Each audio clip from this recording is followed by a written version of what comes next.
feel right. Trucks, yeah, you can find us where the party's at. This is how we roll.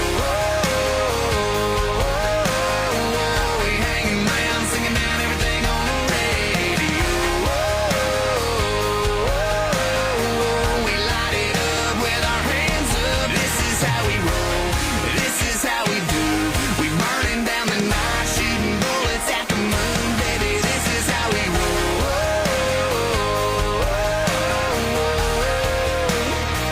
Yeah, baby, this is how we roll. We rolling into town with nothing else to do. We take another lap around. Yeah, holla at your boy if you need a ride.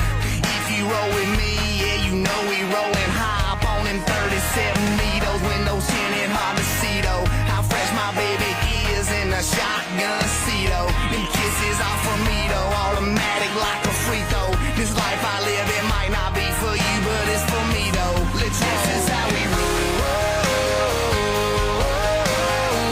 We hanging around, singing down everything on the radio.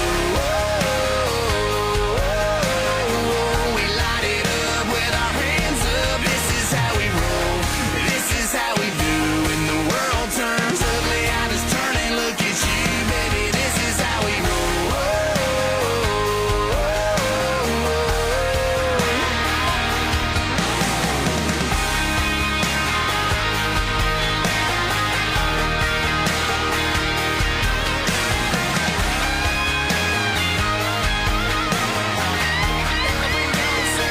Yeah, we're proud to be young.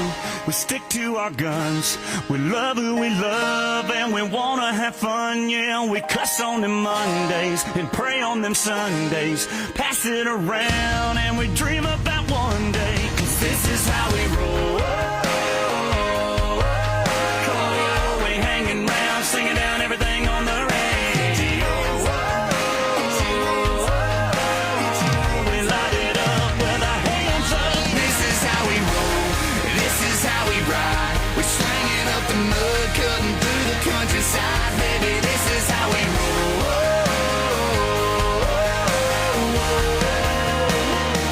Yeah, this is how we roll. This is how we roll. Yo, LB, let's go. This is how we roll. This is how we do. We burning down the night, shooting bullets at the moon, baby. This is how we roll.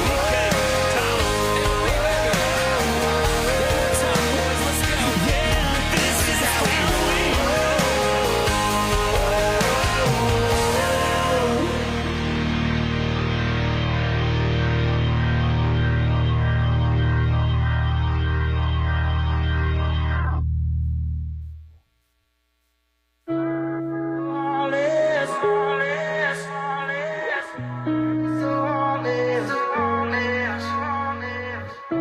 Say you're going out late, I count down till you call me. It's just one of those things that you do when you're lonely, and you're all about the chase, but you won't ever let me catch you. And I wish I was the same, but I know I'm gonna let you in again. And when I do, it's gonna hurt like hell, and you don't mean to. That's what I tell myself, but why you gotta be so heartless? I know you think it's harmless, you're tearing me apart. And girl, the hardest part is you're so high on attention, taking my some inches, leave me in the darkness, never finish what we started. Girl, why you gotta be so heartless? Why you gotta be so heartless? Look, Monday night was definitely not a night. Tuesday night was just another fight. Wednesday I thought everything would change. Thursday came and it was still the same. Friday night we went out on the town. Saturday we should've burned it down. Sunday morning came and now you're gone. I should probably know this shit by now. Oh, I should probably know this shit by now, but no, no. Why you gotta be so heartless? I know you think it's harmless, you're tearing me apart. And girl, the hardest part is you're so high on attention, taking my some inches, leave me in the darkness, never finish what we started. Girl,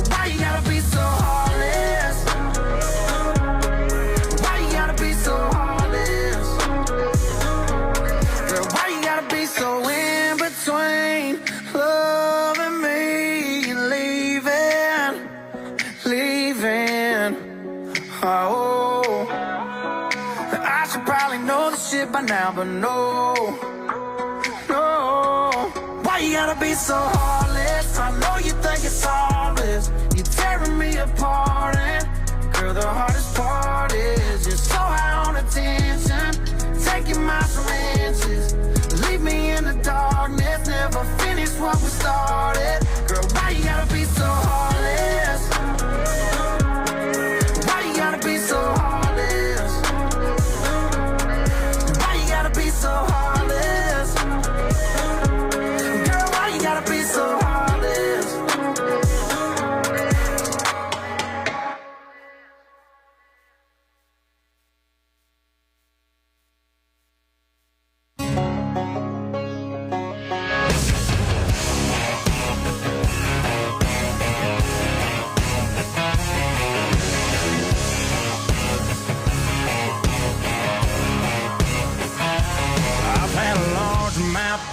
Bust smile and a couple beautiful girls tell me goodbye. Trucks break down, dogs run off, politicians lie, been fired by the boss. It takes one hand to count the things I can count on. No, there ain't much man that ain't ever let me down. Long neck, high skull, beard never broke my heart. Like diamond rings and football teams have torn this boy apart. Like a neon dream, it just don't know me. The bars in this guitar and long neck, high skull, beard never broke my heart. She was a Carolina blue jean baby, fire in her eyes that drove me crazy. It was red tail lights when she left town. If I didn't know then, I sure know now. But long neck, high skull, beard never broke my heart. Like a diamond rings and football teams have torn this boy apart. Like a neon dream, it just don't know me. The bars in this guitar and long neck, high skull, beard never broke my heart.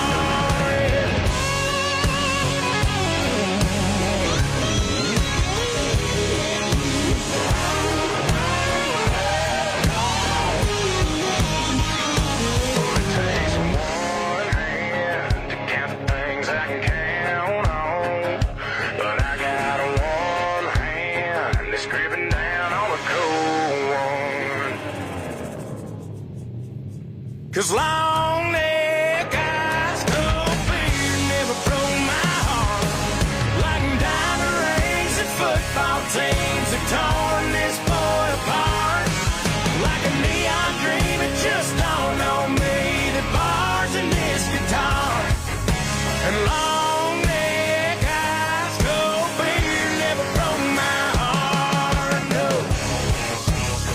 it never broke my heart.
for.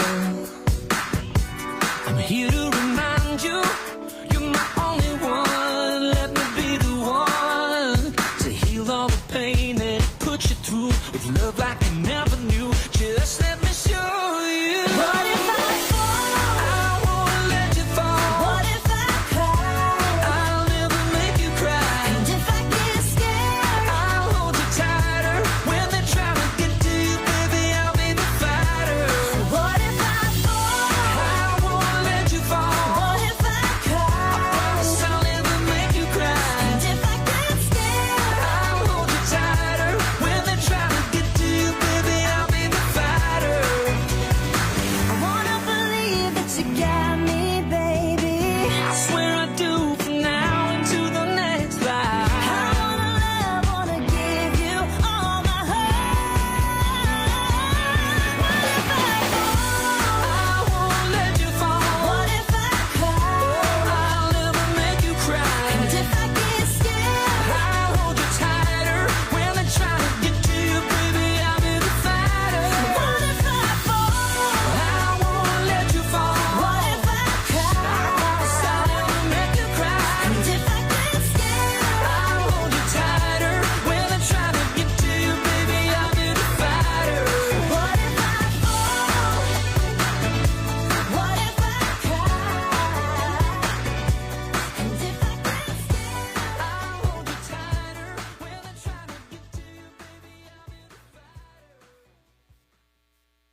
go now?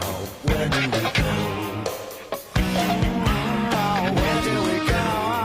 Where do we go? Oh, where do we go now? Where do we go? Where do we go now?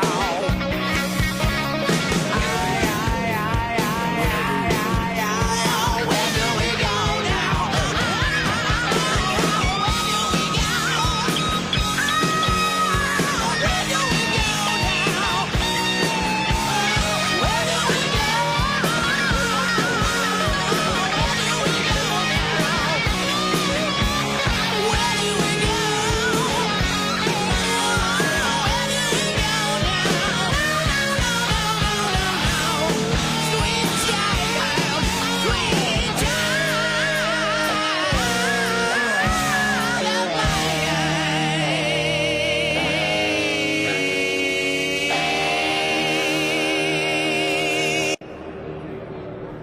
Promo tees?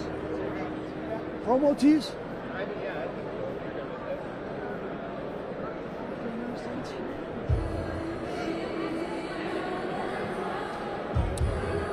The Vice President of the United States here in Howell, his first appearance since his friend Charlie Kirk was assassinated. Go to Fox 2 and fox2detroit.com and a complete report coming up tonight at 5.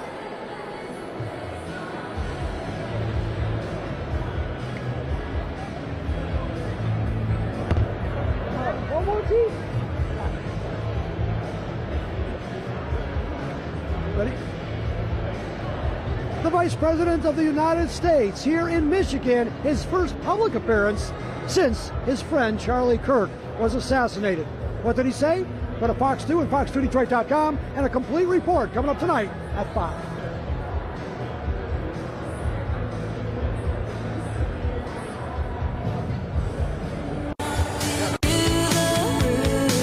You pull me close, now it's time to move. And we're spinning with the stars above. And you lift me up in a web of love. Baby, do you know that's right? Ooh, heaven is a place on earth. They say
night, and she hears only whispers of some quiet conversation.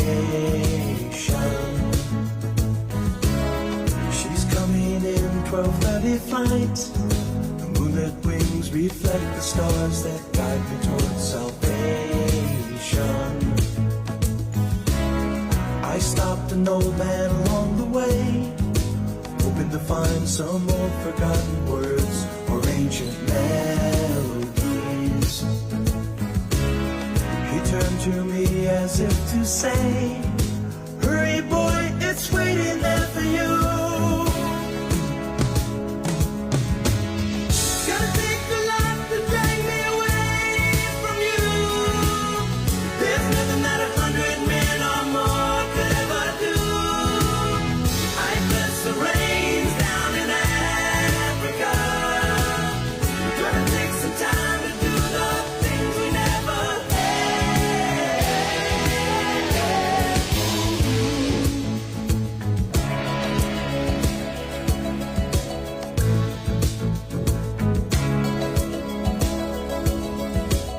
The wild dogs cry out in the night as they grow restless, longing for some solitary company.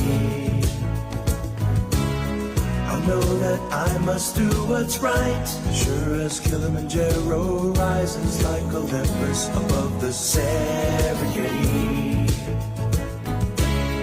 I seek to cure what's deep inside, frightened of this thing that I've become. Gonna take a lot to drag me away from you. There's nothing that 100 men or more could ever do. I bless the rains down in Africa. We're gonna take some time to do the things we never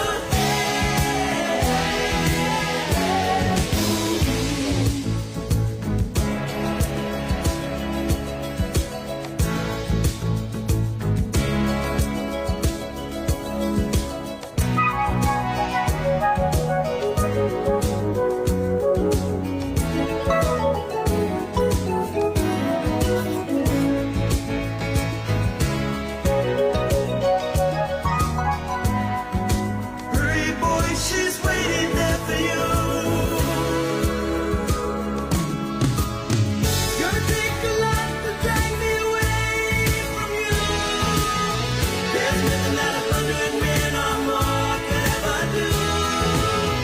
I bless the rains down in Africa. I bless the rains down in Africa. I bless the rains down in Africa. I bless the rains down in Africa. I bless the rains down in Africa. Gonna take some time to do the things we never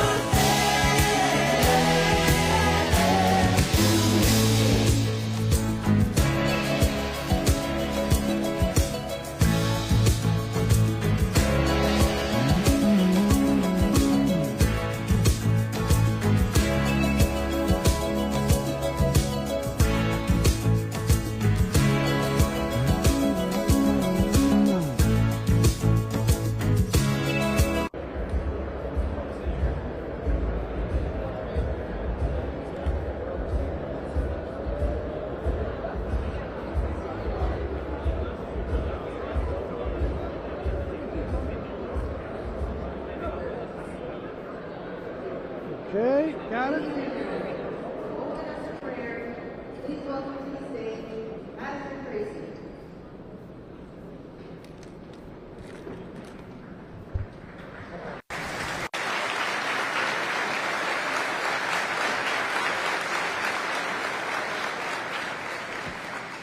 Hello, how's everybody doing?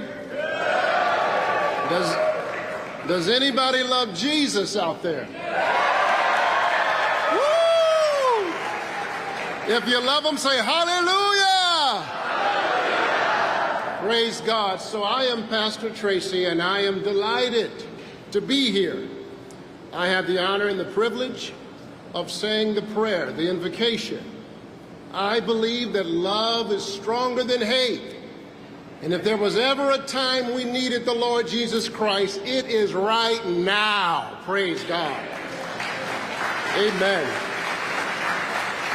So if you could just do me a favor and just bow your heads, and then we'll pray together as we go to the throne of grace. Almighty God, we thank you for this gathering.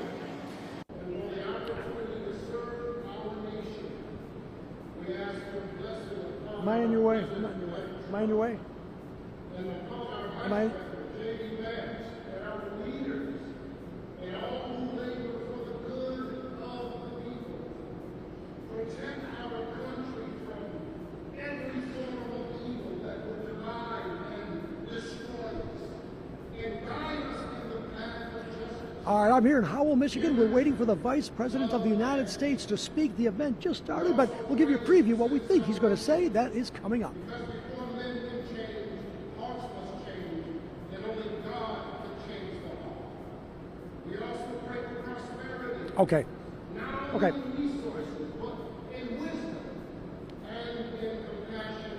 And I think I should just do about 2 minutes and bust out, really. grant us strength to meet the challenges ahead and courage to serve with integrity. And may this time together be marked with respect and a spirit of cooperation. In the precious name of Jesus we pray. And the church said, Amen. God bless you. Give them a big hand.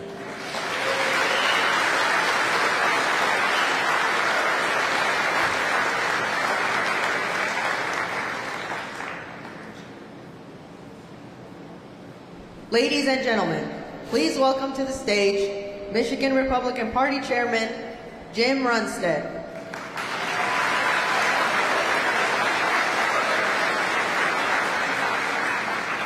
Thank you. I'd like to start with the Pledge of Allegiance. Please join me. I pledge allegiance to the flag of the United States of America and to the republic for which it stands, one nation, under God, indivisible, with liberty and justice for all. Thank you. What an honor to welcome the Vice President Vance to Howell, Michigan. And one of the rare times we Michiganders will admit it that we are proud to host someone from Ohio. It is fitting that we gather at Hatch Stamping, founded in 1952 by the brothers Raymond Walter and Joseph Hatch. Their story is pure American spirit. Seeing a need, taking a risk, and building a company that turned an idea into reality. President Trump knows private enterprise drives American growth. That is why beautiful bill, common sense legislation to fuel our economy, including permanent qualified business income deductions, full deduction for U.S.-based R&D expenses, 100% bonus for depreciation for equipment, vehicles, and software, and no taxes on overtime for our wonderful workers.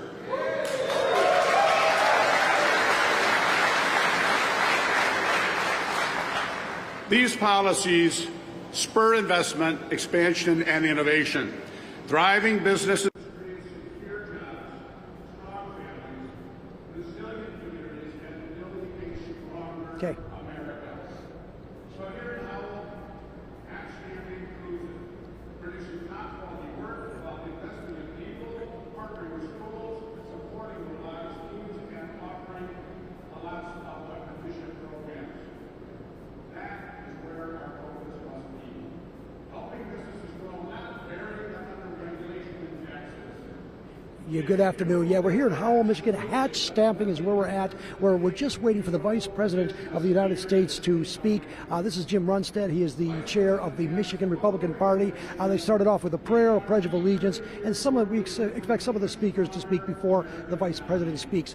We believe he's going to be talking about manufacturing. This is a plant here that makes a lot of parts for the auto world, a lot of imports too, so tariffs may be on the line as well. Also a lot of young people. So 18 years in. Nope, that's not the vice president yet. But so a couple things. Take a look behind that stage. There's a lot of young people here, obviously because of the influence of Charlie Kirk. That's what I've been told. All right, we're going to be here. We have a lot more today, and we'll have more at 5 and 6, and of course on the streaming. I'm going to send it back to you. We're live here in Howell.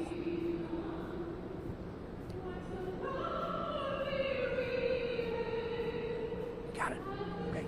Lights last gleaming, whose broad stripes and bright stars through the perilous fight o'er the ramparts we watched were so gallantly streaming, and the rockets red gleam, the bombs bursting in their night, that our flag was still there. Oh, say does that star-spangled banner yet wave o'er the land of the free and the home of the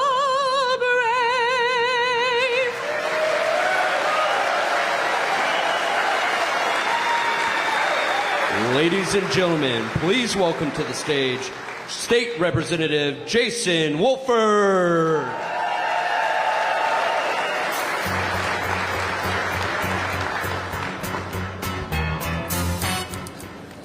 Working 9 to 5, I wish. It's more than that. How awesome is it that we get to call Donald Trump and JD Vance our president and vice president? Let's go.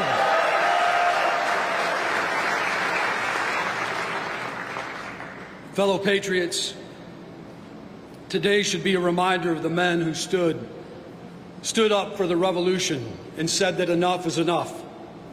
They were ordinary farmers, tradesmen, and fathers, but they had the courage to believe in something greater than themselves. They believed in life, liberty, and the pursuit of happiness. They believed in passing down freedom to their children, even if it cost them everything. And it did. From the Revolutionary War to Pearl Harbor to the heartbreak of September 11th, we've always found strength and unity when we've been tested. And in just those moments, it has brought Americans together. It's brought us together in unity. And so will this tragic and untimely death of Charlie Kirk. Mind you, a man, like we tell children that are 5 years old to use their words. This is a man who used his words, and because he was effective, they killed him. However, in times of loss, we're reminded that these times unite us as a people, and we'll be stronger than we were before. He was a peacekeeper. Charlie Kirk was a peacemaker, not a peacekeeper. And that is what is needed today in the times that we live. The Word of God says in Matthew that blessed are the peacemakers, for they shall be called sons of God. Peacemaking is a messy business. It brings accountability. Today I look around and I see that that spirit is needed once again, not because we face muskets or cannons, but because the values that made this nation strong are truly under attack. Our families are under attack, our men are under attack, and our women and children are under attack, and most importantly, our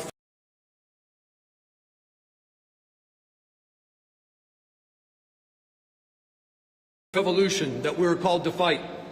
And it's not fought with weapons, it's fought with truth, with courage, and faith and conviction. In my work as chair of oversight in the state of Michigan, I have seen things that have made me shake my head. Billions of dollars in waste, fraud, and abuse. And I can only imagine what our forefathers would have thought if they could see what we were up against and what we were going through. But I'm thankful that we have a president of the United States of America that's a constitutional president who understands of returning power back to the state, to we the people. This is why I'm humbled to be in leadership in the House and working to make a tangible contribution. But I want to say, Representative, spreadsheets and budgets. However,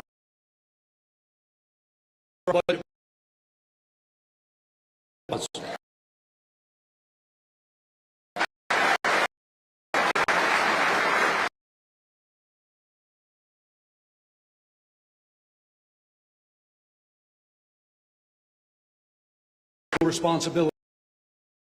Balance the books, but lose our families, our faith, and our freedoms, then we've lost.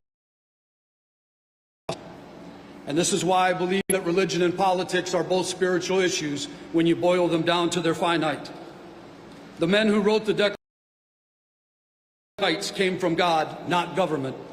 And if they come from God, no bureaucrat, no fourth fictitious branch of the government, the administration state, has the ability to take them. Yet today we see that happening. They're making rules and punishing people and never being held accountable for what they've done. And our president and our vice president is doing that from the White House to the State House. We're bringing accountability.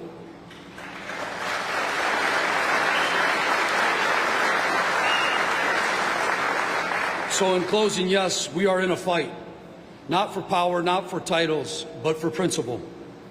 From the White House to the State House, we're fighting for you, for the families, people who are trying to pay their bills, raise their children, and for the communities trying to hold on to their values that are near and dear to their heart, and for the veterans who gave everything so that we could be free here today.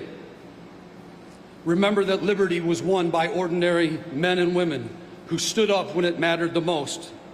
And now it's my turn, it's your turn to stand up and fight. We must stand with the same courage, the same faith, and the same commitment to freedom, and to give freedom back and support those who dare challenge the status quo.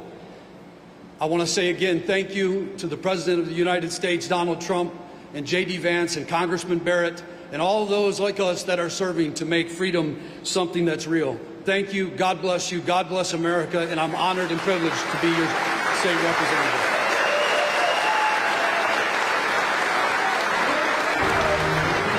Ladies and gentlemen, please welcome to the stage former Congressman Mike Rogers.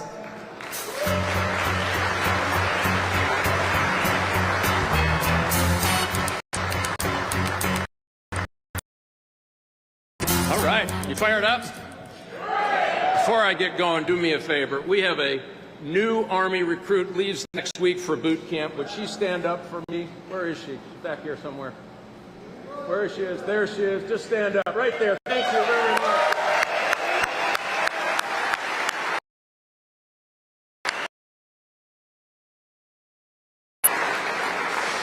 That's how we know we're going to win the next war, right there, huh?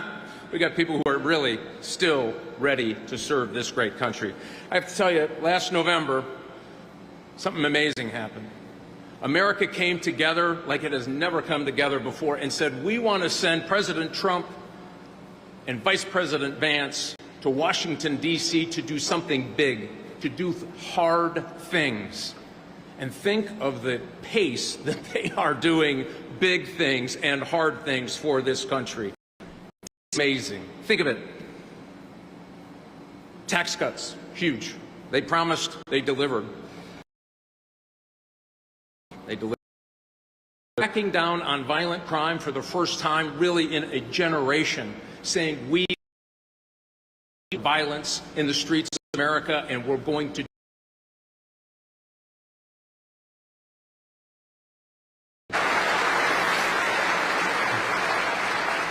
I'm going to take just a minute from last week. 2 big days. In our family, 9/11 means something special, very personal to us. It inspired my wife to join and serve. She served in Iraq. My brother served in both Iraq and Afghanistan. We lost friends. We watched a nation in horror understand that there is so much hate for us in that group of people that they would take the time, energy, and intellect to kill 2,000 of our fellow citizens. Reminds us that people still want to take away what we have. That's why that recruit is so important for the future of the United States and everybody that served their country and still believes that this is the greatest nation on the face of the earth. I want to reflect just a minute on the other tragedy. A horrifying public assassination of Charlie Kirk. I will tell you this. They didn't kill him because he was a fascist. They called him a fascist so they could justify killing him. And I think America woke up. We are Charlie! Yeah, you bet. We are Charlie. Well done.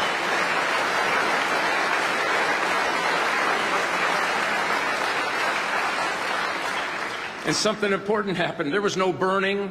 There was no looting. Thousands and thousands of people came to vigils all across this state, all across this country, to reflect, to pray for his family, to pray for the future of our country. There was no talk of revenge. There was no reaching for the ammo box, but I'll tell you what they did do. They inspired a new generation of people who said, we will activate and get to the ballot box coming next year. Yeah, you can applaud that. That's good. Matter of fact, where's our Turning Point crowd? Where are they? Raise your hands. Look at them. That is the folk that are going to help get that done. God bless you.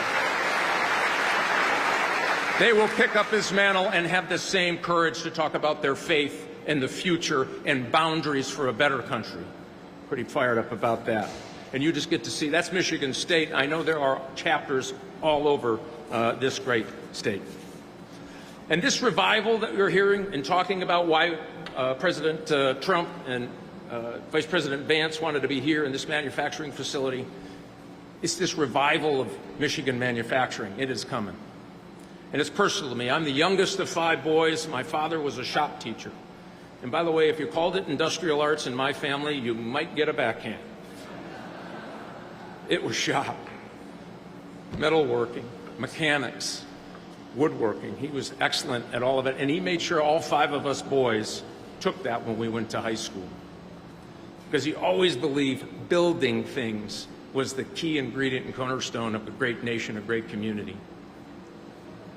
And when you think about my time on the assembly line, I worked in 2 different assembly lines. One that built Chrysler Sebring convertibles. Those were great cars, and if you got one that wasn't, I didn't build that one. And I worked in a plant that made the materials that went into dashboards in cars. They were phenomenal jobs. And when I was young growing up, you could see factories everywhere. Remember the Wixom plant where they now send RVs? Right? We lost so much for so long because people weren't paying attention. And China was glad to catch all of it. This president and this vice president have had the courage to stand up and say, no longer, not on our watch, it's coming home.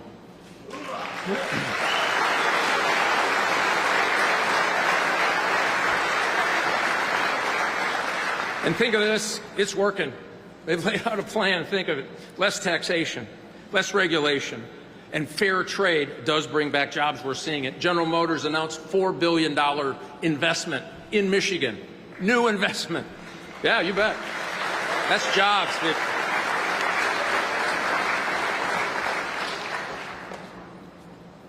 John Deere, $20 billion. Westinghouse, $6 billion. And this is an important one, too. Johnson & Johnson announced they were going to spend $55 billion bringing manufacturing back. And I'll tell you why that's important. We count on China for 80% of all the active ingredients in medicine. 80%. I don't know about you. I don't really want to count on the Chinese if we got health problems. They are going to make that investment to bring it back so we can start standing up and be the America that all of us grew up in and this generation wants to grow up in. And we're that close. Yeah, you bet.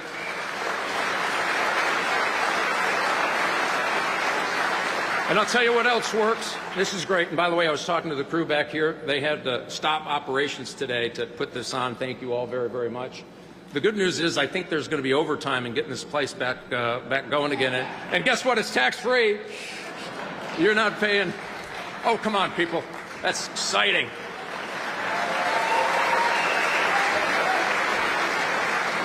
And think what's going to happen this year. A median income in state of Michigan with 2 kids is going to get a tax break of $4,400. If they work overtime, it goes up to nearly $5,000 cash in their pocket. That's what happened when you elected Donald Trump and Vice President Vance. We have somebody kind of related to the campaign, bartender, right? He is on his way to get that $12,500 back because of no tax on tips. Think of that. It's $1,000 a month, and he's working hard. He's also working overtime, by the way. He said that's another $1,700 in his pocket. 14 grand shoved in his pocket for a better way of life for him, his girlfriend, and whatever comes next for him. And it makes him want to work more, which is the whole idea. So that bill that you hear people demonizing and tearing, it's terrible and wow, it's awful. You think of those families that have $4,400 or $5,000 or $12,000 in their pocket because President Trump and Vice President Vance had the courage and commitment to usher through the largest tax decrease in the history of the country. Yeah.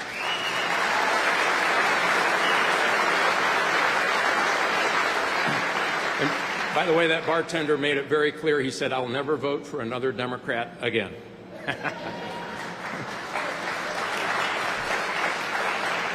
And why is it important, that change that keeps going? And they're here to talk, I know the Vice President's here to talk about the good things that are happening. We just so much more work to do. You know, Michigan has sent 2 Democrat senators back to Washington, D.C. for the last 32 years. Think of that. Yeah, you bet. In that time, listen, we've lost 30,000 manufacturing jobs. Our education went from the top 10, we're now number 44 in the country. We have the 4 most violent cities in America in Michigan. Think of that. It just doesn't have to be. Imagine having someone back that could walk into the Oval Office and say, Mr. President, this is what we need for Michigan. Wow, we just haven't had that. You're not going to have that. Nah, thank you. This is not a political event, but thank you. The Dems in both Washington and Lansing have failed us. You know, they opposed that bill. That would mean about, on average, $6,000 increase across the board. So you go from having $5 grand in your pocket to now owing, well, it's about $4,500 per Michigan family. You can think of a $9,000 swing in your budget. They have walked right past people who work for a living. They have walked right past our schools and saying they're for education, why our kids can't read and can't do math at unbelievable numbers. I know we can do better. The President knows we can do better. The Vice President knows he can do better. And I know you know we can do better in the state of Michigan.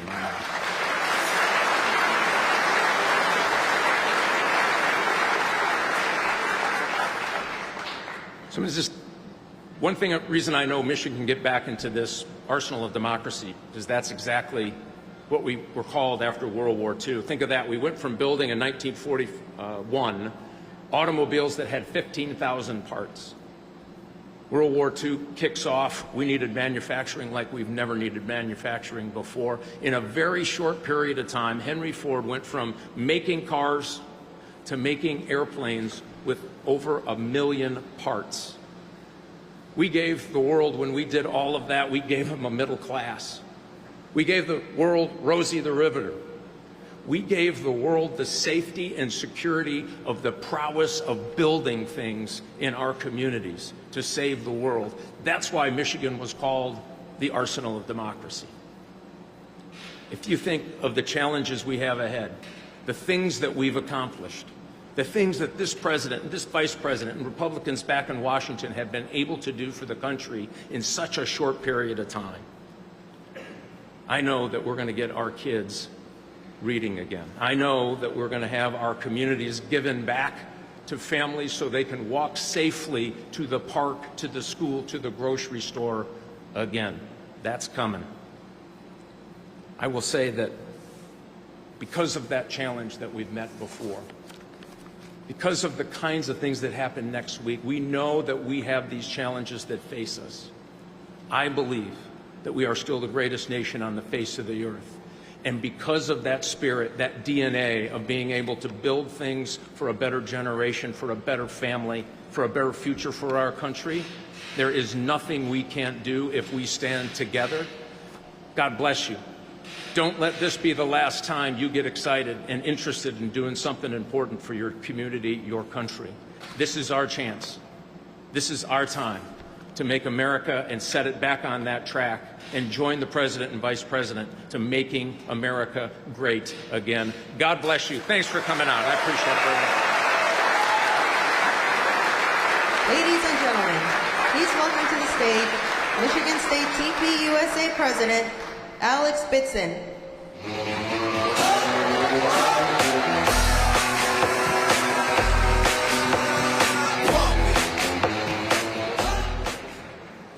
Good afternoon, everyone. As all of you know, last week, Charlie Kirk was assassinated at an event in Utah. In the wake of that, I want to speak briefly about his legacy and about the future of the conservative movement. Charlie was a devout Christian, a husband to his wife, Erica, and a father to 2 children. With that as his foundation, he became a source of political inspiration to many, me included. Just a few short months ago, I had the honor of hosting him on Michigan State's campus. I shook his hand, tossed out these hats, and watched as over 2,500 of my fellow students enjoyed the ultimate example of American political excellence: free, open, spirited public debate. Tragically, that larger-than-life figure representing the best of our nation has been torn from us at 31 years old. He's no longer going to host campus events. He's not going to write books. He's not going to speak at conferences inspiring the next generation. He's not going to kiss his wife or hug his young children. Amidst the rise in rhetorical temperature, political violence, and social upheaval, it's easy to distance ourselves, to think that hatred's far away. After all, President Trump thankfully ended up okay, and Charlie's event was 1,000 miles away from here. I hate to be the bearer of bad news, everyone, but hatred and evil is closer to home than we think. Since Charlie's assassination, I've watched as countless people have justified, minimized, and even celebrated his death. As an MSU student, I've seen it in our internal social media networks. Teachers around the country have done the same, including at least one at the University of Michigan. Elected representatives have refused moments of silence and prayer for his family, instead choosing to laugh and jeer. One particularly disgusting post online even said the following: "Can Erica Kirk be next? Then the 2 children can be placed with foster parents who will have them properly educated and grow up hating their parents." It's hard to even say those words out loud. Even those politically mature enough to say, "I oppose political violence, but," are so filled with hatred that they can't resist the opportunity to attack Charlie now that he's no longer alive to defend himself. Evil is scarily close to home. Charlie wasn't an extremist. He was respectful, and he never called for violence. He was simply a man who passionately advocated for public discourse, personal freedoms, and limited government. His respectful ethos and mass appeal make his death even more concerning.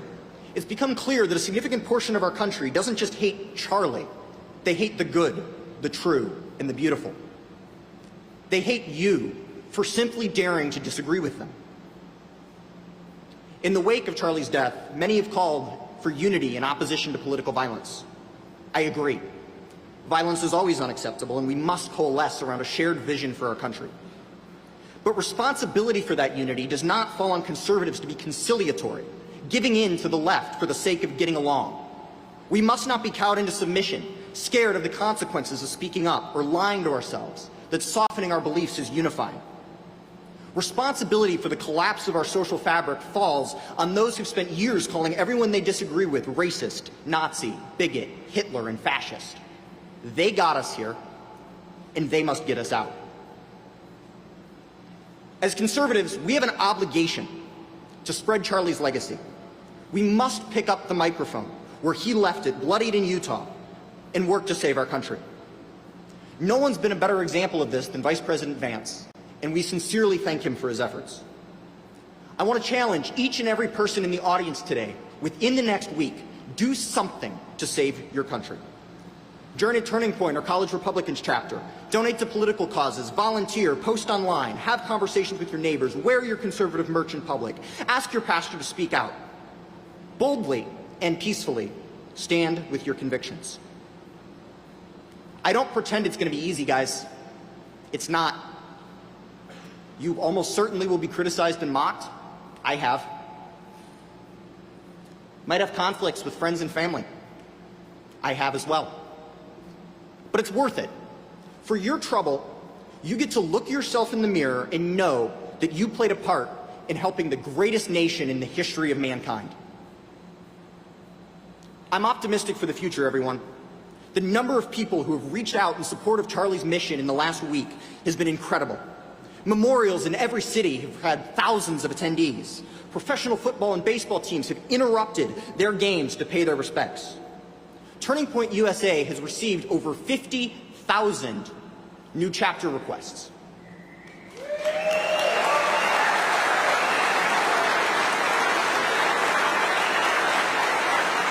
To put that in perspective, guys, that's over 1.5 chapter requests for every single high school and every single college in the country.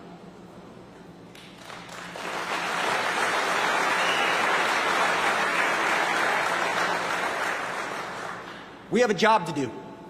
There's work to be done. We must do it in Charlie's memory. We're going to continue to encourage dialogue, host speakers, debate on campus, and build community. We must not allow his mission and his legacy to die with him. This is a turning point for our country. God bless Charlie Kirk, and may God bless the United States of America.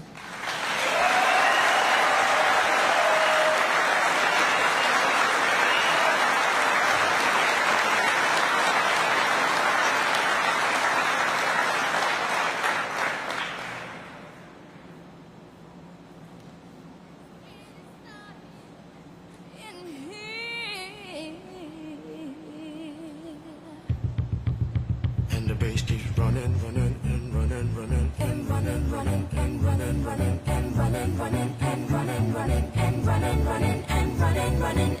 In this context, there's no disrespect, so when I bust my rhyme, you break your necks. We got 5 minutes for us to disconnect from all intellect and let the rhythm affect. You lose the inhibition, follow your intuition, free your inner soul and break away from tradition. Cause when we be out, girl, it's pulling me out. You wouldn't believe how we wow shit out. We burn it till it's burned out, turn it till it's turned out. Act up from northwest, east side. Everybody, let's get into it.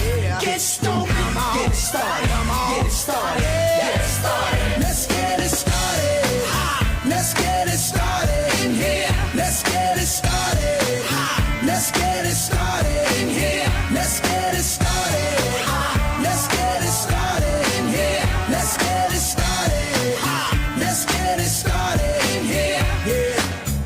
Lose control, our body and soul. Don't move too fast, people just take it slow. Don't get ahead, just jump into it. Y'all hear about it? The P's will do it. Get started, get stupid. Don't worry about it, people will walk you through it step by step like an infant new kid. Inch by inch with a new solution. Transmit hits with no delusion. The feeling's irresistible and that's how we move it. Everybody, let's get into it. Get stupid, get it started, get it started, get it started. Let's get it started. Let's get it started in here. Let's get it started. Let's get it started in here. Let's get it started. Let's get it started in here. Let's get it started. Let's get it started in here. Yeah. Keep running and running. Come on, y'all. Let's get it. Let's get it. And while I get it. Let's get it. And while I get it. Let's get it. And here.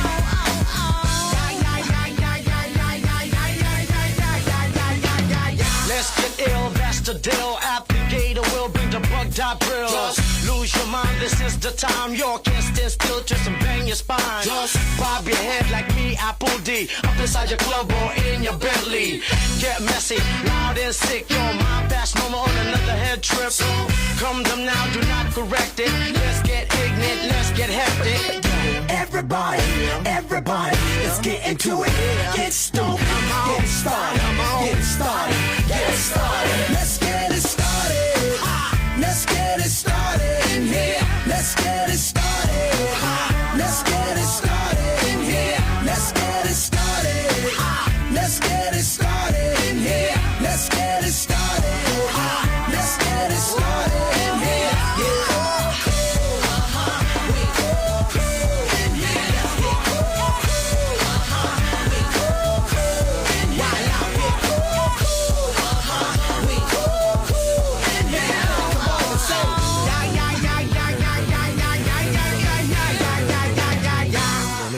Running, running, and running, running, and running, running, and running, running.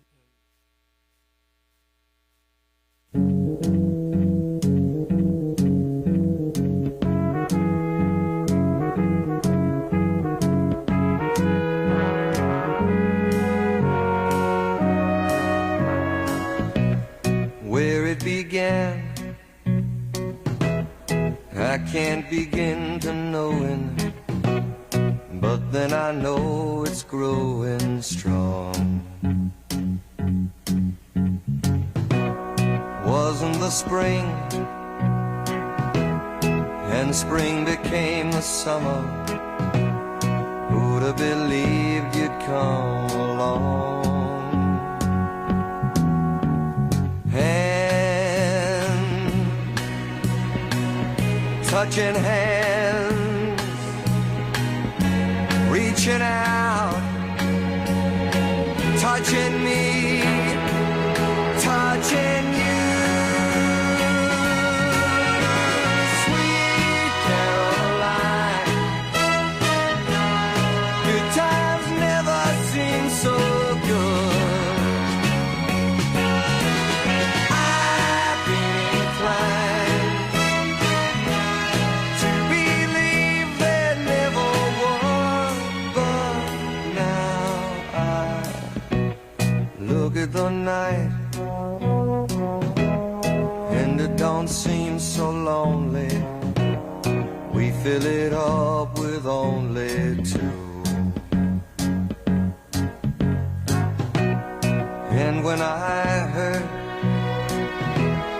hurting runs off my shoulders. How can I hurt when holding you? Warm, touching warm, reaching out, touching me, touching you. Sweet Caroline, good times never seem so good. I've been inclined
still having fun, and you're still the one.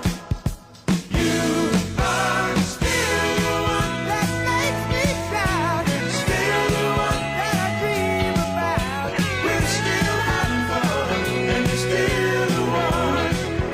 You are still the one. Yeah, still the one. We're still having fun, and you're still the one.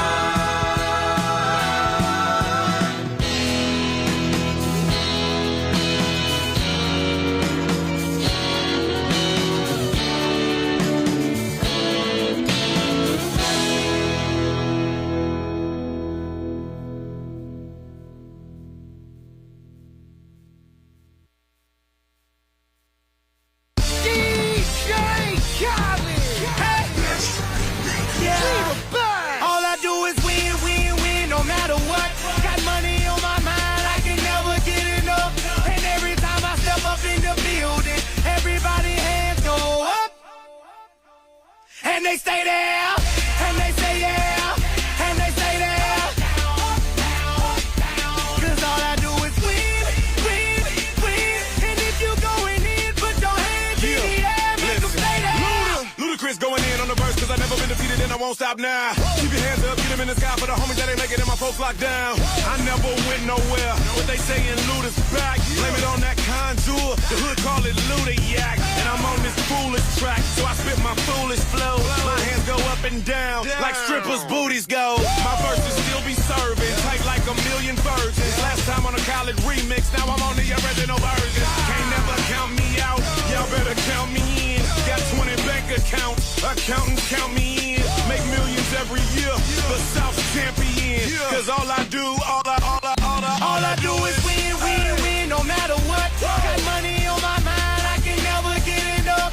And every time I step up in the building, everybody hands go up.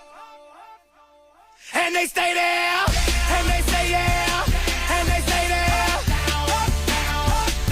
Cause all I do is win, win, win. And if you going in, put your hands in the air, make them stay there. Swerving in my low-low, head on the swivel, you know serving me's a no-no. Clean as a whistle as I pull out in my Rolls Royce. Yellow bone passenger, they see it, they say, oh boy.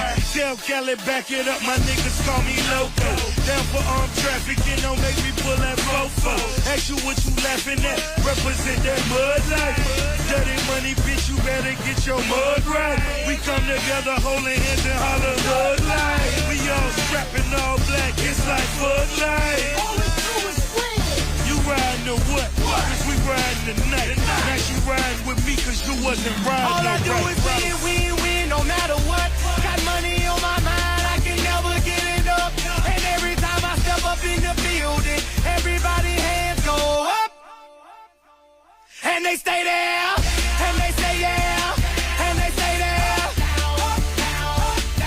Cause all I do is win, win, win. And if you going in, put your hands in the air, make them stay there. Heat in the kitchen, hot on the stove, water getting boiled, dope being sold, Snoopy in the hootie, system overload. I've been running this rap game since I was 20 years old. I hung with the worst of them, bust till I burst them up, floss them up, toss them up, harder work, boss them up.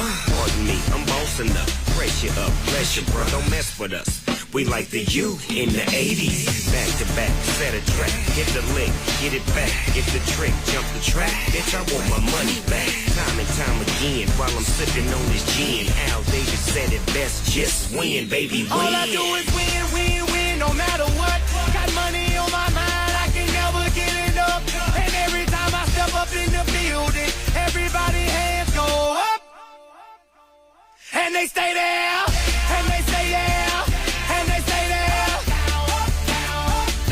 Cause all I do is win, win, win. And if you going in, put your hands in the air, make them stay there.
1989, my thoughts were short, my hair was long, caught somewhere between a boy and man.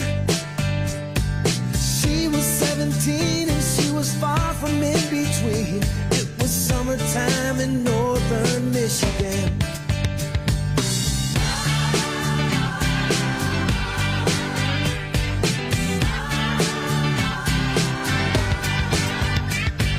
Splashing through the sandbar, talking by the campfire. It's the simple things in life, like when and where. We didn't have no internet, but man, I never will forget the way the moonlight shined upon her hair. And we were trying different things, and we were smoking funny things, making love out by the lake to our favorite song, sipping whiskey out the bottle, not thinking about tomorrow, singing Sweet Home Alabama all summer long.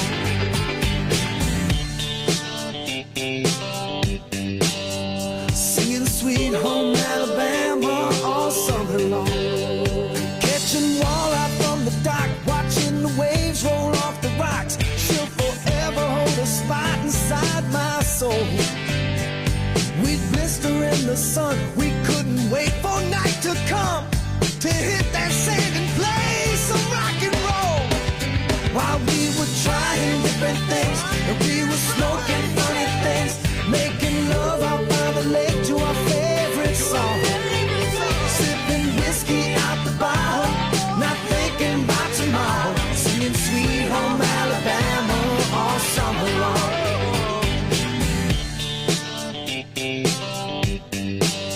Singing Sweet Home Alabama all summer long.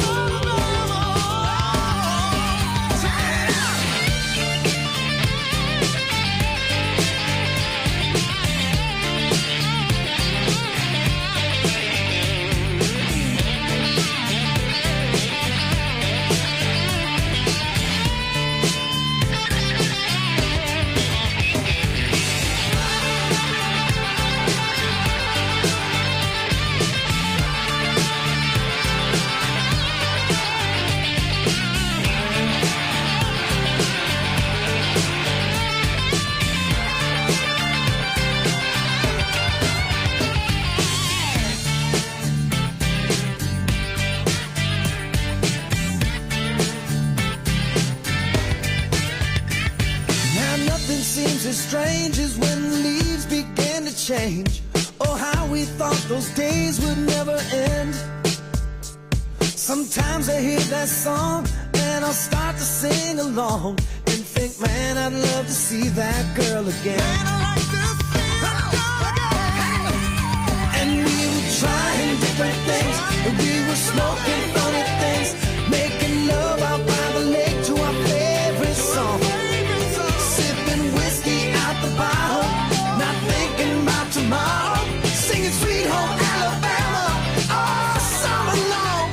We were trying different things, and we were smoking funny things, making love out by the lake to our favorite songs, sipping whiskey out the bottle, not thinking about tomorrow, singing Sweet Home Alabama all summer long.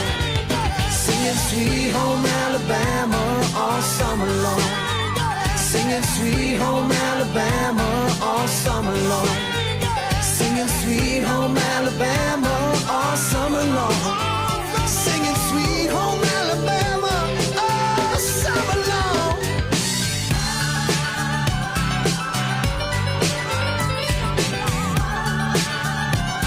Singing home, sweet home Alabama, yeah.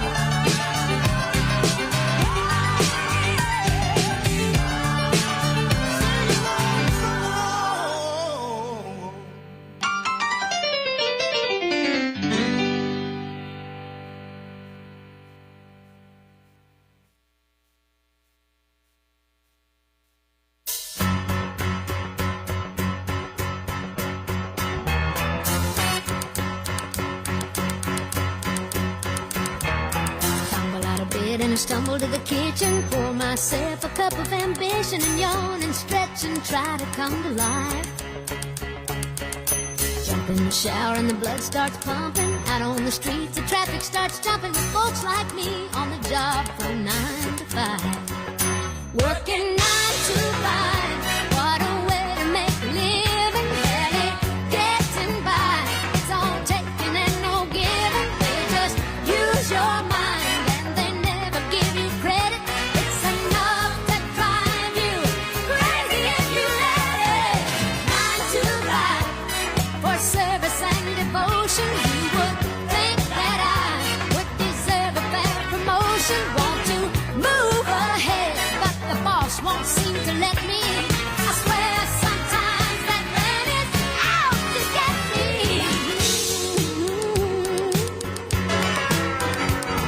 They let you dream just to watch him shatter. You're just a step on the boss man's ladder, but you got dreams he'll never take away.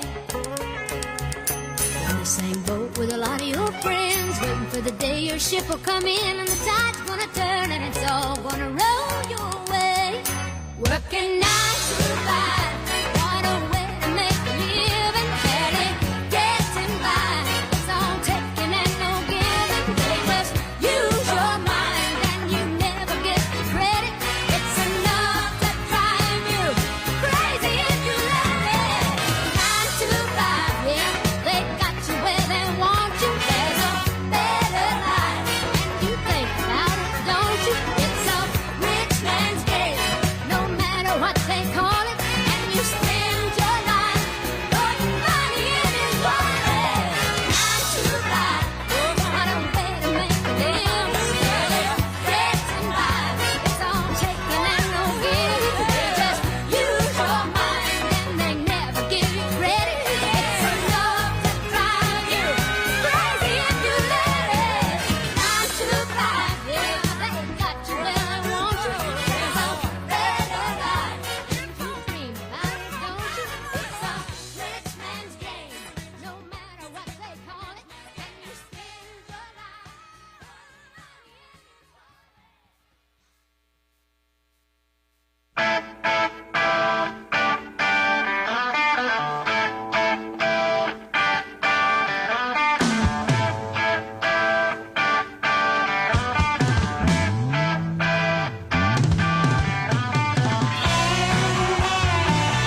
and round, upside down.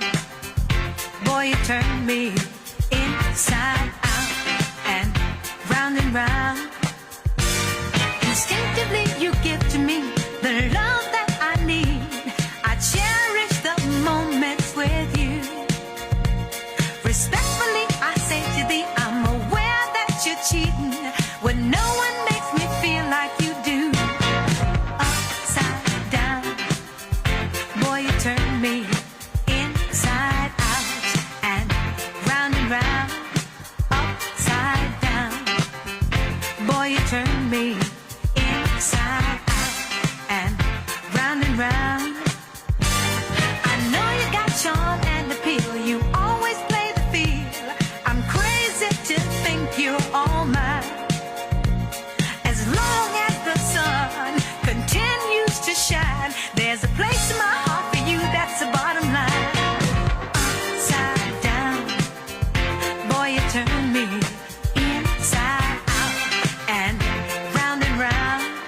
Upside down, boy, you turn me inside out and round. Instinctively you give to me the love that I need. I cherish the moments with you. Respectfully I say to thee, I'm aware that you're cheating, but no one makes me feel like you do.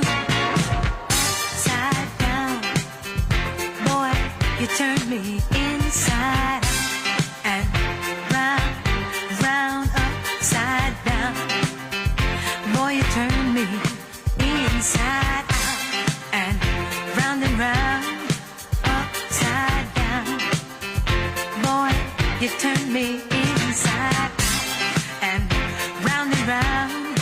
Upside down, boy, you turn me inside out and round. Upside down, you turn me, you're giving love instinctively. Round and round, you're turning me, I say to thee respectfully. Upside down, you're turning me, you're giving love instinctively. Around and around, you're turning me, I say to thee respectfully. I said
Ladies and gentlemen, please welcome to the stage Congressman Tom Barrett.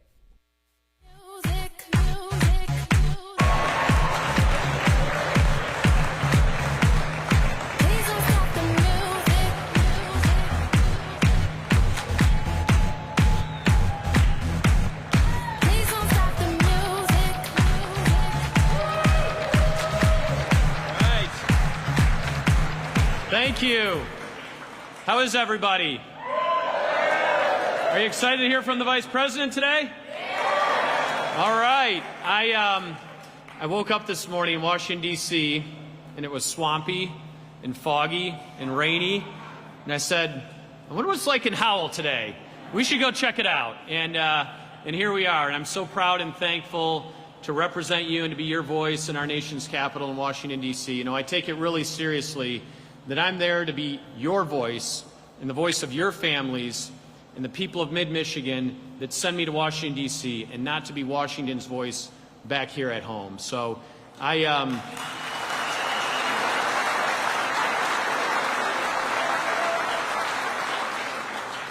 it's an honor and a privilege to represent you, and I can't tell you how excited I am today to have the Vice President joining us here in our district, to see really the hard work and the dedication and the commitment that each and every one of you have to our country, to our state, to your communities, and to your families, and the livelihoods that we're blessed to have in a place like this that can provide for families all across this region. So we're so thankful. I also want to give a shout out to our state lawmakers. I know you heard from Jason Wolford earlier, but our state lawmakers are busy in Lansing. You may have heard they're working on the state budget. They're kind of are under a shot clock to get that done. But, of course, we want to recognize Senator Lana Tice. Lana's here. Lana, great to see you. And Representatives Jason Wolford and Ann Boleyn, they're working hard right now on your behalf in Lansing and couldn't be here for the full extent today, but wanted to recognize them. I also see Brian Ignatowski is here, so very good to see you. And I know we have a number of young students here from the local Turning Point chapter at Michigan State University, and I think that they were backstage a little while ago. I don't know if they've come back out or not, but I do want to, are they out here? Oh, very good. Very good. Good to see you guys. Let's give them an applause.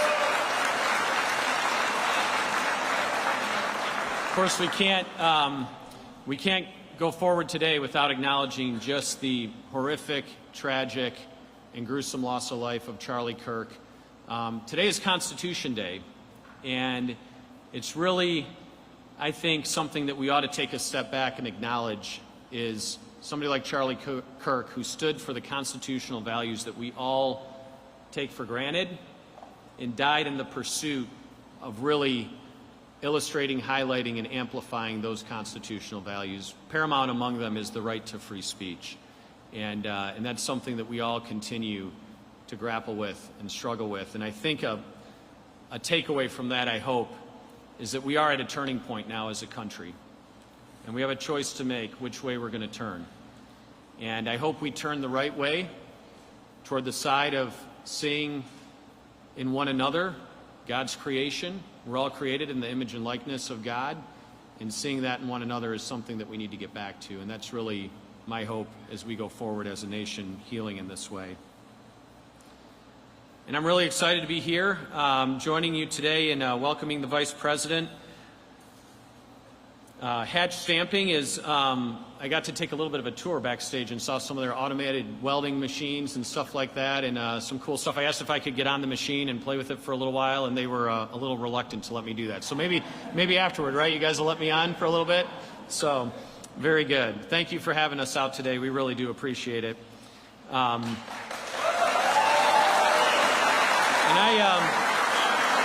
I just want to quickly highlight a few of the elements of the Working Families Tax Cut that we worked so hard this year to get passed. Of course, Vice President Vance was the deciding, tie-breaking vote in the United States Senate to get that done and across the finish line. I mean, we didn't have a problem in the House, but apparently over in the Senate they needed a tiebreaker. So, but we got the job done on our side.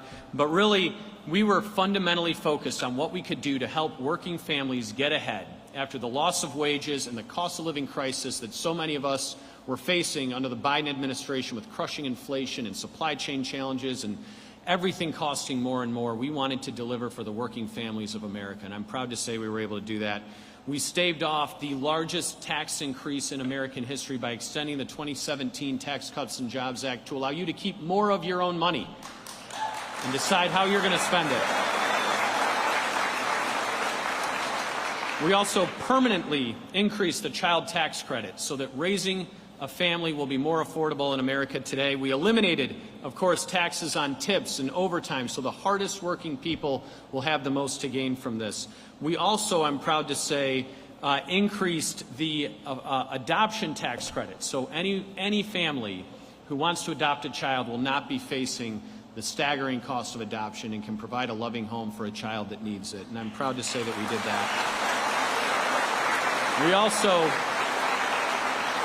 We also slashed taxes on Social Security, so now more than 85% of senior citizens on Social Security will pay no taxes on their Social Security whatsoever.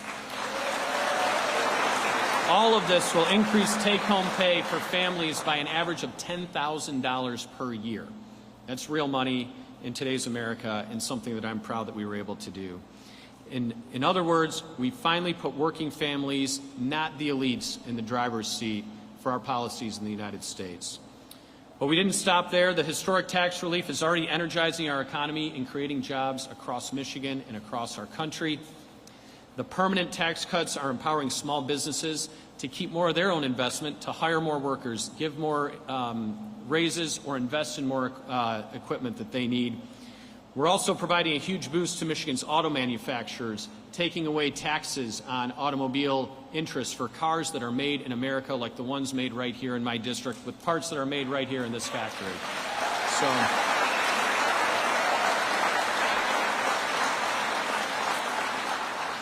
So I hope you can tell I'm excited. I know you are as well. We're super excited to have the Vice President join us today.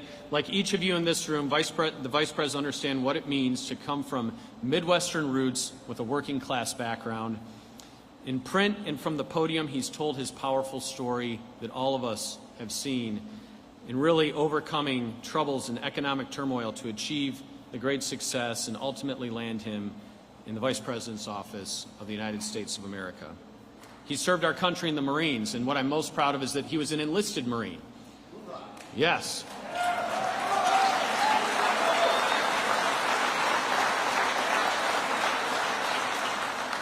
I'm the only warrant officer in Congress.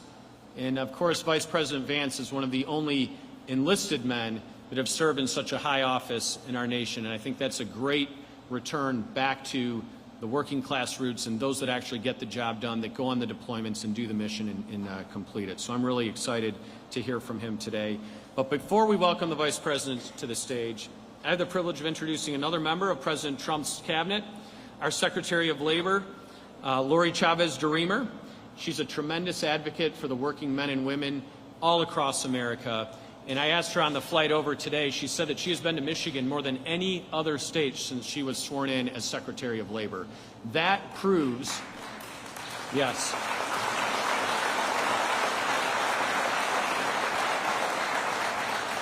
That proves the commitment that this administration has to Michigan. They were here during the campaign. They told you how important it was, and they have continued that commitment by having members of the cabinet and the Vice President coming here more than any other state.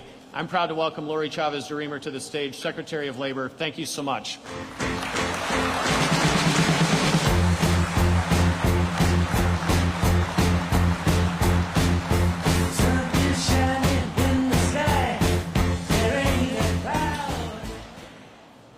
Thank you, Tom, for that kind introduction. You're doing great at representing your district here in Michigan, and I'm honored to be with you and the Vice President today at Hatch Stamping. That's right. Give it a hand.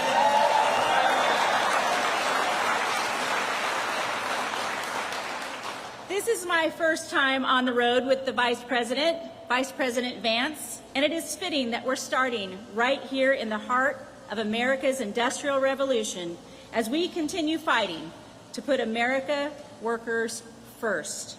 With close ties to businesses and unions, I was thought by some to be an unconventional pick to serve as the Labor Secretary in a Republican administration. But President Trump and Vice President Vance ignited a historic coalition, and they wanted someone who could bring everyone to the table and listen to the voices of the forgotten working class. No one understands this better than the Vice President, and I am grateful that he and the President trusted me to serve as your 30th Secretary of Labor. I'm proud to deliver this message. The golden age of America is here.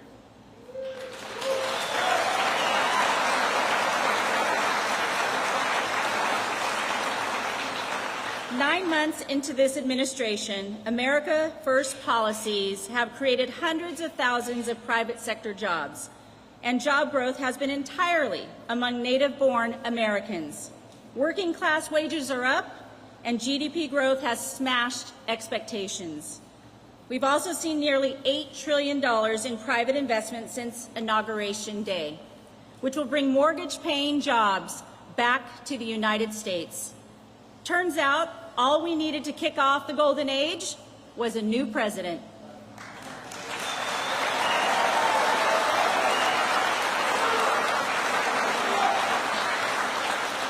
We have a master negotiator in the Oval Office who is putting American interests first again. President Trump has been striking new trade deals to restore our nation as the world's manufacturing superpower. Time and again, this administration has proven its commitment to putting American workers first.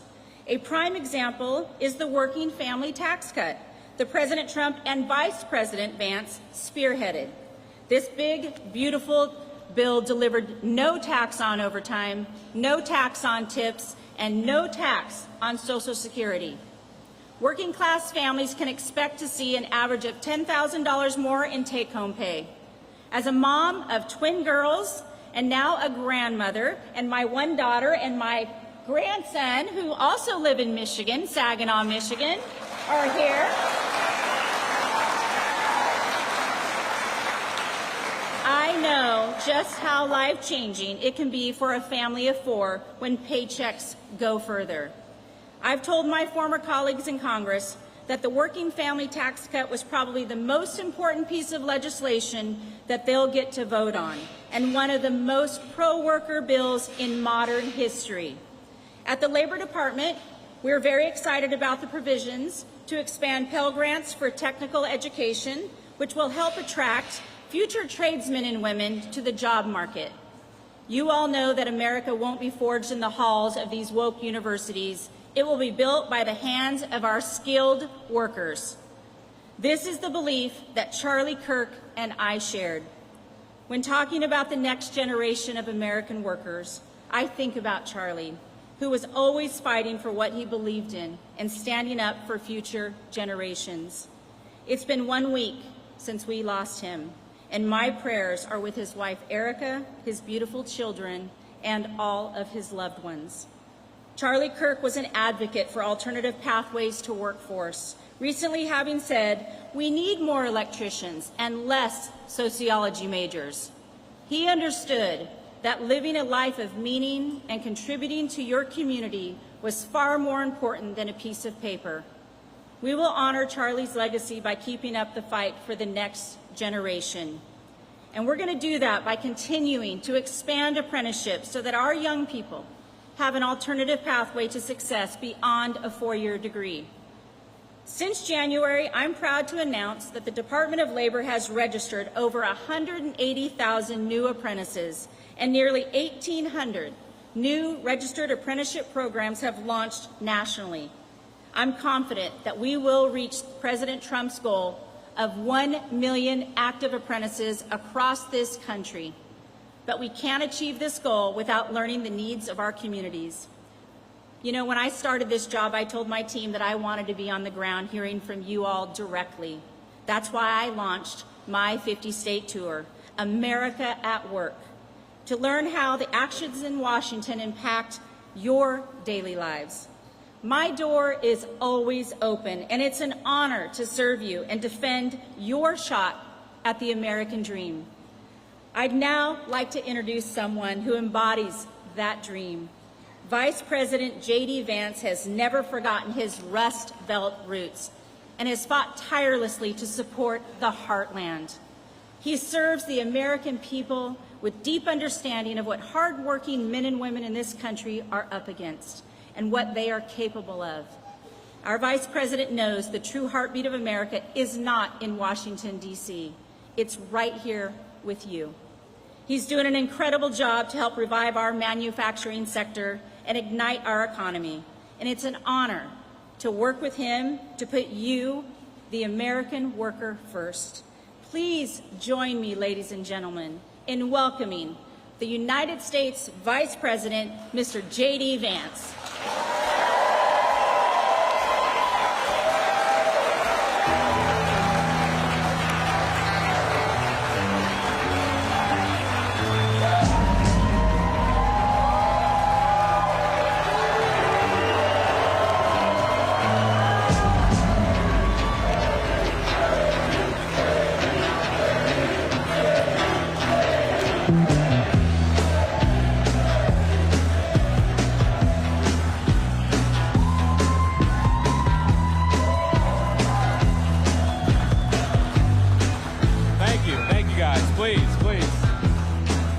Thank you all.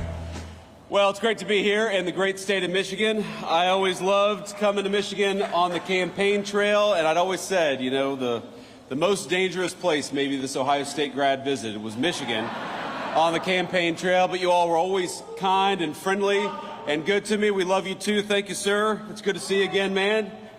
I'm not going to do that here. Somebody yelled out OH. I'm not doing that here. Don't insult your hosts is the basic thing that I learned in politics. Let me just say a few things, a few words of gratitude. First of all, you guys are lucky to have a great congressman who fights for working people in the state of Michigan. Tom Barrett, where are you, Tom? Thank you so much for what you do.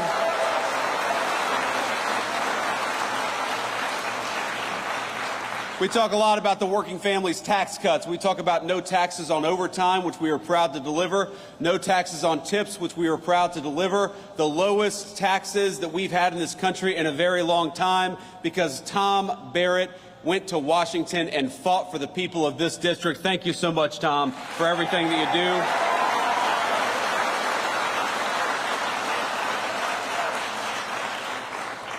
I want to thank, of course, the leadership of this great American manufacturer. Hatch was founded in 1952 by two brothers. Where are we at here? Where's the leadership of Hatch at? Thank you, guys. Stand up. Come on. Let's give them a round of applause.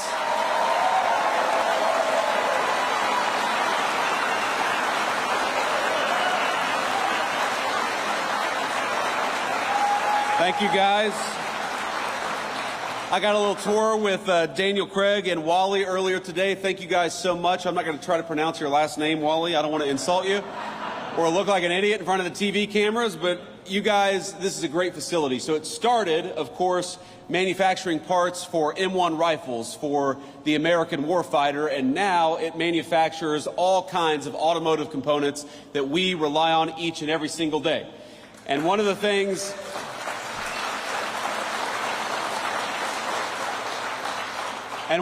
they told me is that business got maybe a little tough, a little uncertain when they had a president of the United States who was obsessed with telling everybody to drive an electric vehicle because too many of those electric vehicle components were not made in America. But now that we are leaning in to great American-made automobiles, Hatch is doing better, the American auto worker is doing better, and President Trump and I are proud to fight for you each and every single day.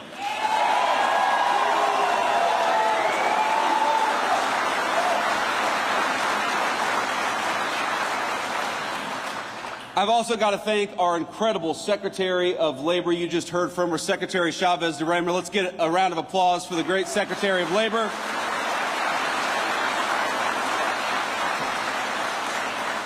Now, she is a very, very interesting person. She has got a great career. She had a great career in Congress, but I have never met anybody on either the Republican Party or the Democrat Party who is more obsessed with fighting for American workers every single day. She wants our workers to have the best training. She wants our workers to have the best benefits. She wants our workers to have the highest wages. And thanks to her work, we're getting closer every single day to being the most pro-worker administration in the history of the United States of America. So thank you, Madam Secretary.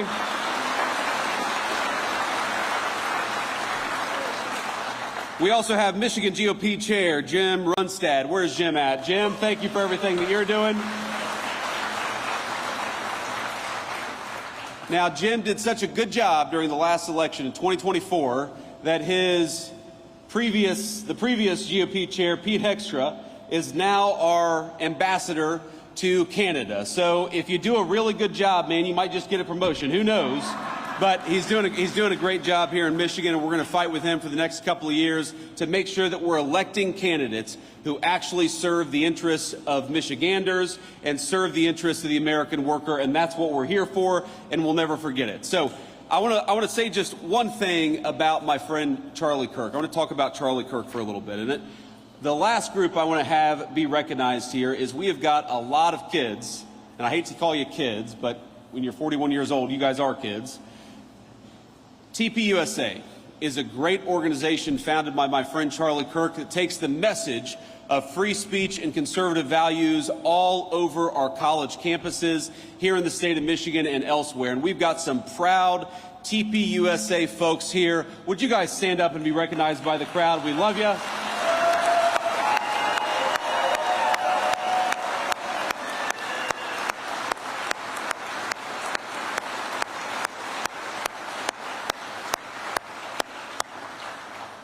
We love these kids, and we love the organization that was founded by Charlie Kirk. And I know I speak for all of the kids behind me, all of the great TPUSA members, and also the alums, that over the past 10 years, Turning Point USA has not just been an organization, it has been the fountain of a movement all across the United States of America. If you look at just the youth vote in 2024 and how much young voters shifted from Democrat to Republican from 2020 to 2024, Charlie Kirk created a movement.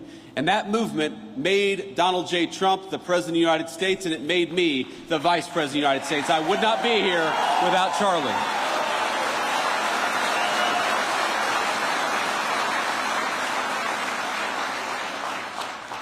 But Charlie was an exceptionally talented individual. People don't realize how integral he was, how important Charlie Kirk was. He helped us staff the administration with solid people like Secretary Chavez DeRemer. He made sure that when we hired somebody that it was a smart person, but it was also a kind and decent person. You see him at these college events, and he would talk to anybody. He didn't care if you were a Democrat, a Republican, a liberal, a conservative, if you supported the Trump administration or not. He felt that the most important American political virtue was to just get out there and talk to our fellow Americans. And I hate to say that a week ago, he was doing what he did best, he was doing what he loved, and an assassin gunned him down for daring to say things that that assassin thought were wrong or shouldn't be said. Well, I think I speak for every person in this room, and I think I speak for a majority of our fellow Americans when I say we do not attack or commit violence against people because we disagree with their ideas. We debate ideas, and we're going to keep on debating them in honor of the great Charlie Kirk for as long as I have a microphone.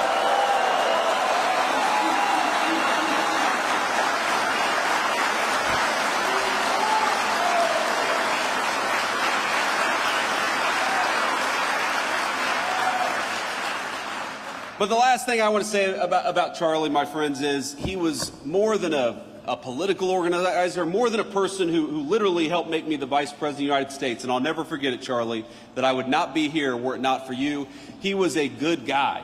He was a good friend. I mean, all of these people who have been involved in TPUSA, you know, Turning Point USA, it wasn't just a debate society. It wasn't just a political organization. It gave these kids a sense of home and a sense of purpose in often very hostile places.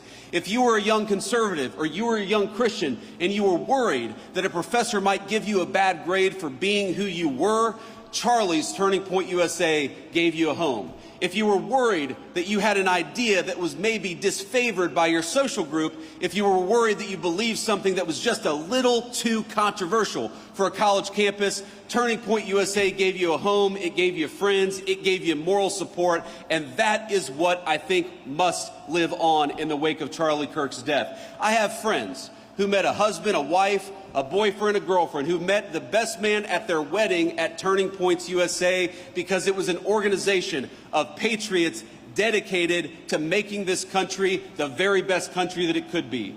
And I would like to think that whether you're a Democrat or a Republican, this basic idea of young people gathering to discuss and debate, that is the thing that we cannot let pass away just because the leader of Turning Points USA was gunned down by an assassin. And I want to let you know that whether you're a Democrat or a Republican, whatever your belief is, I will fight for your right to speak your mind. We reject political violence and we reject the crazy left-wing radicals that gunned down our friend Charlie Kirk. Let's talk to one another and not try to shoot each other down for disagreeing.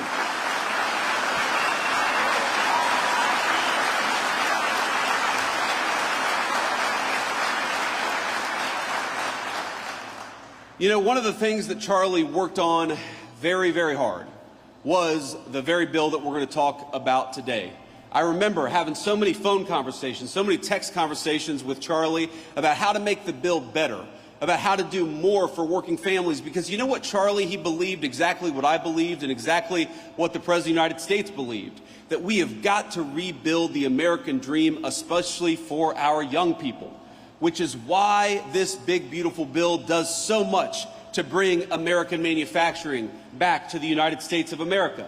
These working families tax cuts, they don't just cut your taxes, though they certainly do. They reward companies for building and investing in the United States of America. Because isn't it nice to have an administration that is fighting for the businesses and the workers that are building right here at home rather than shipping our jobs off to Asia or Mexico?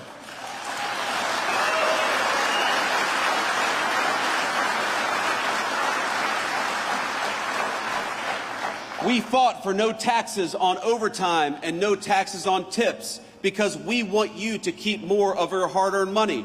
We fought for an increase to the child tax credit because we want to make it easier for young families to bring new life into this world and to raise that new life in security and prosperity and comfort.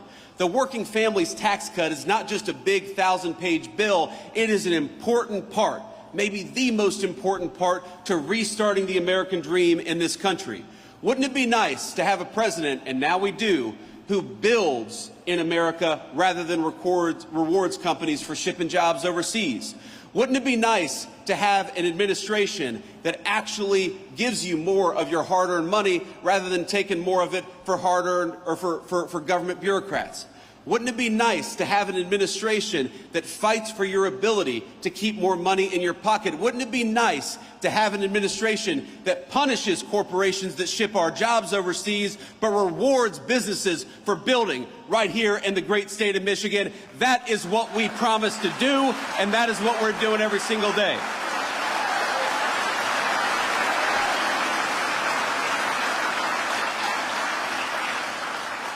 Now, I don't know if you saw the headlines this morning, if you turned on the TV this morning, but the president right now is participating in a great state visit to the United Kingdom, our closest ally, of course, going back to the very beginning of our country when we didn't always agree very early on. But pretty much since then, they've been very close friends of the United States, about 200 years, our most important ally in the world.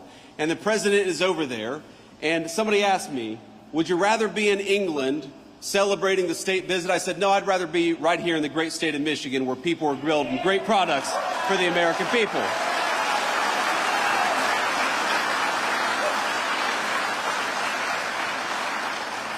So with all due respect to our great president and all due respect to the King of England, I am so proud to be right here where I am today, with all of you talking about all of the ways in which we can continue to build an America that works for normal Americans again. And that means a lot of things.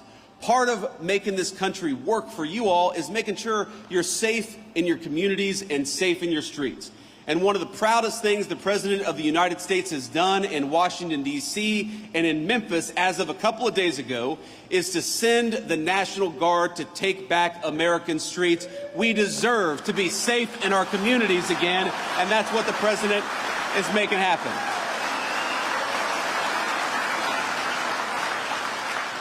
And it's so funny, you go to these places and, you know, the TV cameras, very often the fake news media, all due respect to the fake news. We love them, even when we don't. They show up in these places and they put a microphone or a camera in front of somebody who they assume is a Democratic voter. And they say, what do you think about Donald Trump deploying these people to your city? And every single person says, it's a great idea. I just want to be safe. And we're glad the president is making that happen. So my one message to Governor Gretchen Whitmer here in the state of Michigan is, oh, come on. My one message to Gretchen Whitmer is, look, the city of Detroit we know has got some serious crime problems, and we know that it's the people in Detroit who suffer the most when crime is allowed to run rampant all over city streets. Gretchen, we are happy to send the National Guard to Detroit, Michigan. All you got to do is ask.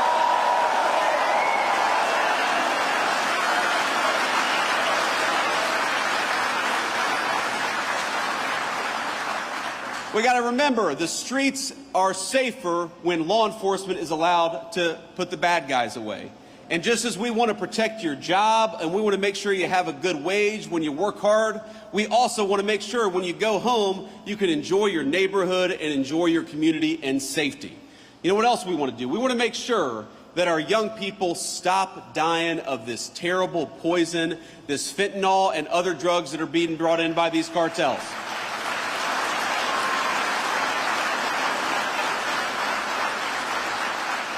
And I'll tell you a little story. I was talking to our great Secretary of Defense probably about a week and a half ago. And this was right after we lit up a narco-terrorist boat that was trying to bring drugs into the United States of America. And I got to tell you,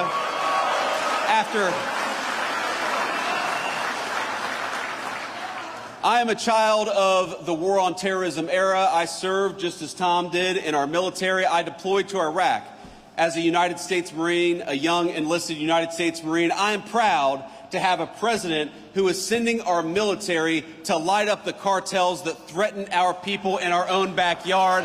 That's where the military belongs, if they belong anywhere.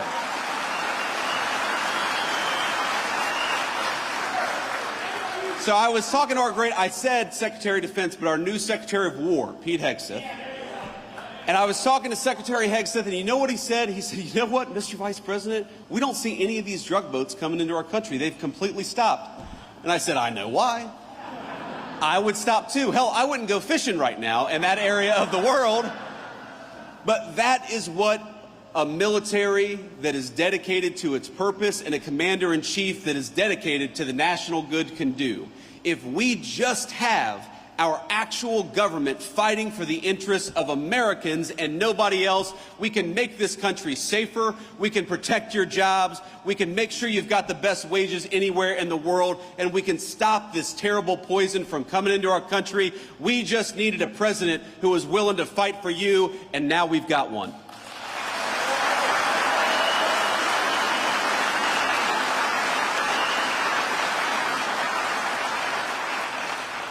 So let me leave you with this final thought here. Look, I grew up in a community. You heard Secretary Chavez de Remmer mention this, that I grew up in a community where the American dream seemed to be disappearing, where the jobs were getting shipped overseas, where the factories were closing down.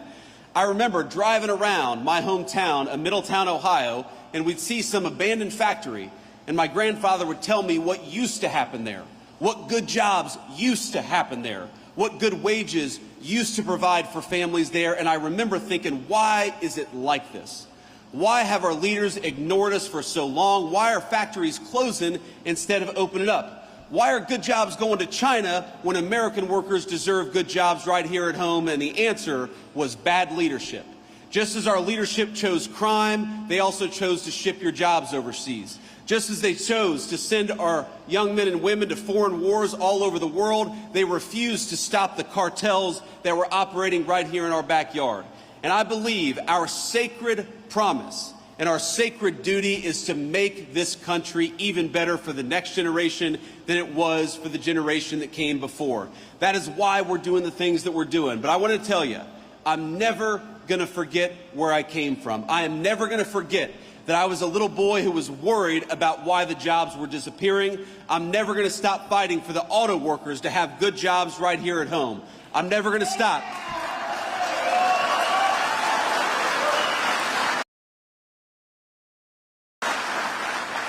I'm never going to stop and not wages. We're going to fight for when you send a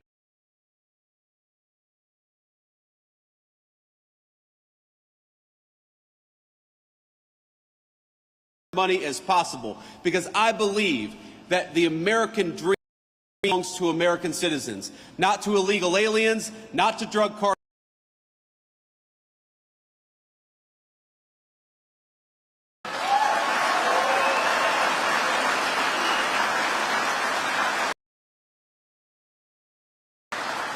So I hope you remember when you're voting in 2026, you have a choice between to fight for the illegal aliens and somebody who tried to fight against the drug cartels. You've got a choice between somebody who is trying to demonized our cops and demonized our National Guardsmen. You've got a choice between overseas and politicians who fought to keep good American jobs right here at home. Ladies and gentlemen, in November of 2026, we are going to have to make a choice. Let's make it for America, for our workers, and for our families. God bless you all, and thank you for having me.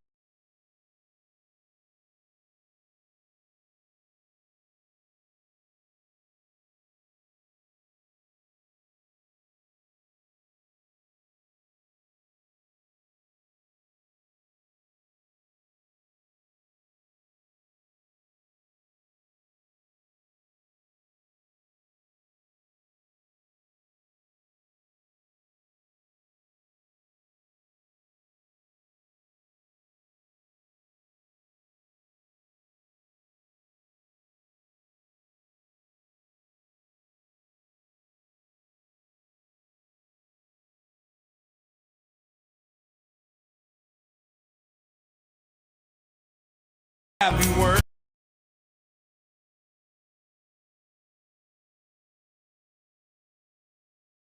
Back.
for